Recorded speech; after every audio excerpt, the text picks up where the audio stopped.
Right now, at least for me, as a person who's not trained in law, I'm trying to understand whether there is inconsistency or not. Why is this happening here? Why is this being treated this way, and so on?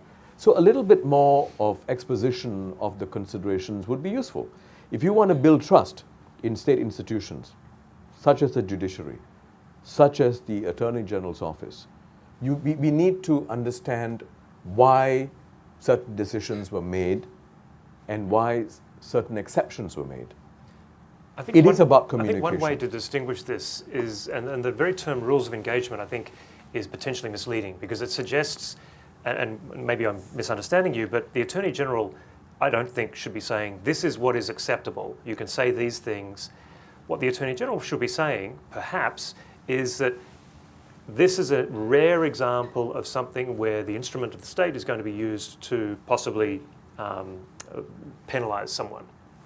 So to explain why, the circumstances of Amos Yee's case, where I think 30 police reports, the fact that he'd made statements against Christians, the obscene image that he uploaded, I think it's an arguable case, and I think it's worth pointing out, as we've just learned prior to taping, that the Attorney General's chambers, the prosecutor is not asking for a conviction or a custodial sentence. Amos Yee is unlikely to go to prison, unlikely to get a fine even, which I think is a sensible decision on the part of the Attorney General. No, but shouldn't the explanation be made in exactly the same way that you are now explaining it?